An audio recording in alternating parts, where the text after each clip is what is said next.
Is it really worth trading 2 additional first-round picks to move up into the top 3 to get a top quarterback and then also pay Russell Wilson $80 million to leave? So I really think those two go hand in hand, but I think it's an uphill battle right now for Russ to be on this team in 2024. Yep, and I do too. And the reason is the numbers.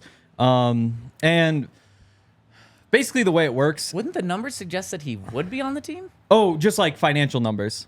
Just like, you're just in that situation. So the way that it would work is that you would bring him back for 2 years, like you said, because if you bring him back for 1, it's going to cost the same whether he's here for 1 or 2. So you wouldn't save anything to cut him. Explain why. 5th day of the league year. Starts in March. Yep. The 2025 salary becomes fully guaranteed. So that's why if you're going to cut him at any point in the next 2 years, you would do it right there in that 5-day window and not at any point after. Otherwise, you're paying the exact same amount of money regardless. So the way it works out, though, is that if they keep him for those 2 years, it essentially adds $37 million to the bill. So the cost for the Broncos to have Russell Wilson on the roster winds up being $18.5 million per year for 2 years, which isn't a bad deal. Like, and playing up to that contract isn't hard to do. It's just whether they want the full reset or not. Well, wait, really quick. Let's take a step back. Yep. So it's just the way you presented it could make people think that Russ is only on the books for $18.5 million next year and the year after. That is not the case. You are paying him. Well, we'll only talk in salary cap and not in cash dollars because that's where it gets complicated. Right. So we don't care about the Walton Penner's cash. Basically, you're paying him $85 million regardless. You've got another $85 million that you got to account for unless there's like a trade or something like that. Essentially, if you keep him, we'll cut talk him. About trades in the second. $85 million.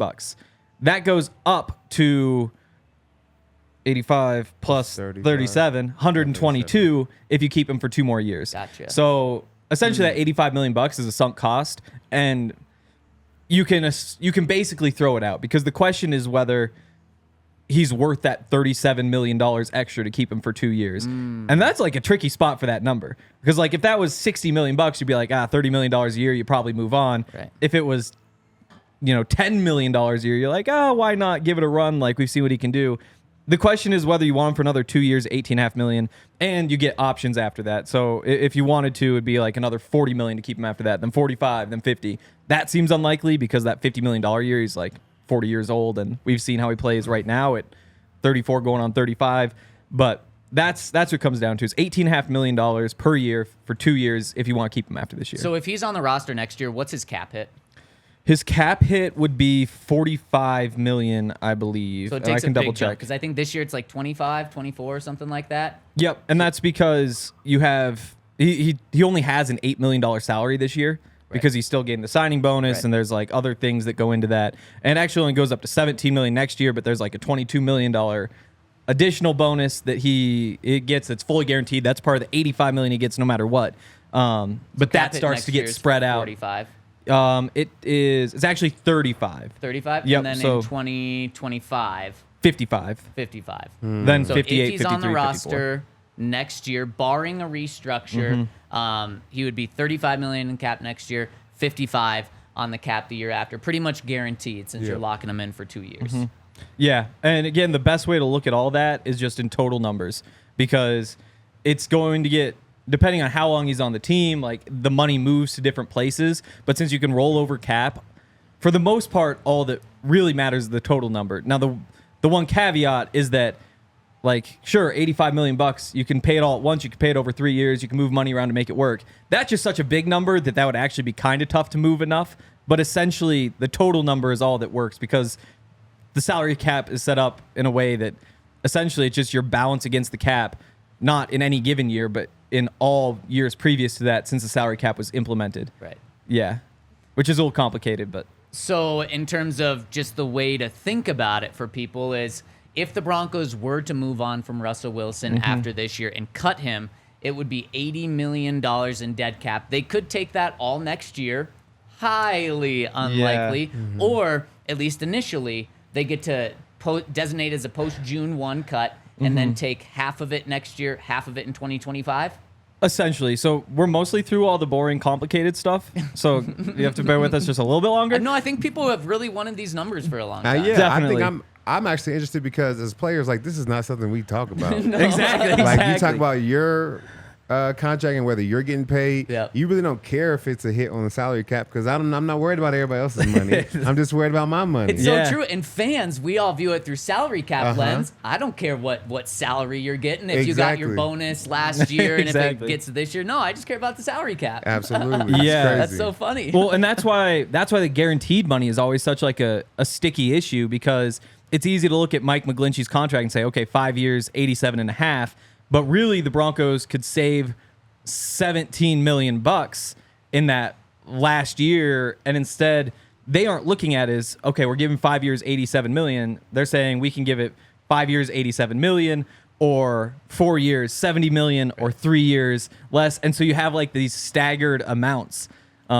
And that's why Randy Gregory, 5 years, $70 million contract. Oh my gosh, what a bust. Exactly. Now, Randy Gregory on the Broncos was a bust, but it wasn't 5 years, $70 million. Yeah. It was 2 years, $28 million because of that and guarantee. then 3 more $14 million team options, which is like, if anything, Randy would have wanted 2 years, 28 instead of 5 years, 70, because if he plays well, he can renegotiate. He can go negotiate with anybody instead of the Broncos saying, nope, we've got you for $14 million. That's why the good agents, they try to front load their contracts because they know you'll never see the back end of that Exactly. money. So a good agent probably would have been like 5 years, $70 million, but the first 3 you may get $50 million of that. You know what I'm saying? Yeah. That's how the good agents do it. Yeah. That's exactly it. But yeah, so the post June 1 cut is like, there are very few complicated things left, but that's one of them. So the way it works is whenever you cut somebody on the salary cap, you don't just take all the money that you owe accounting wise right away, unless it's after June 1st. So if you cut somebody after June 1st, you pay to the salary cap whatever you have to pay them in that year. So like if they had guaranteed salary, you pay that. Whatever portion of the signing bonuses count for you, they pay that. But then it's the next year where everything else hits. So that's why it works like this. But essentially what it means is instead of $85 million up front, it's 35 1 year this year and then $50 million the next year. But the caveat is with the post June 1 cut, you are making that cut at whatever time you want, but designating it. You can do this twice. You can say, we don't want this to hit our books until June 1st. He's free to go negotiate. He's not on the roster. But this doesn't hit our books until then. The caveat, though, is that you still need to keep that whole $85 million in cap space open until June 1st. So when you're going through the offseason, it isn't $35 million that hits. You have to keep $85 million accounted for Russell Wilson until June 1st, and then it splits. And so that limits the benefits a little bit because you need to field a roster. Because just for perspective, the salary cap next year is supposed to be $240.5. So that's about a third of the cap that you're saying we are dedicating to Russell Wilson moving on. And then June 1st, you get another $50 million to use. But what's that really worth? Because the free agents are gone and you're just kind of stuck. Well, right now, how much cap space do the Broncos have for next year? Thanks to the Randy Gregory trade, I think they're on pace to have negative 20 as of now. And that's with Russ being on the roster? Yeah. So with the post June 1 cut, it's 35.4 if he's gone, 35.4 if he's there.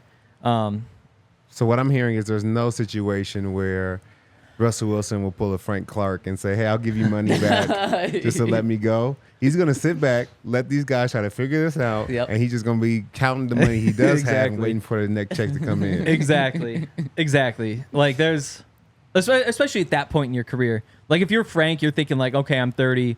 Edge rushers can play to like 35. Like it's rare. You don't get as much at the back end, but it's like, put me on a good team. Let somebody else get the double teams. Let me go for the sack record. Let me go win some games.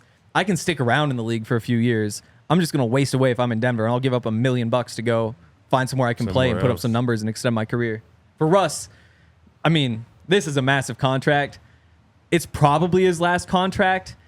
So you just big one. Take all the money you can get. Yeah. That's like not even generational money. That's like 10 generational money. Like seriously, the Wilson family will be a family in America in like 5 years, you know? Forever. 500 years, you mean?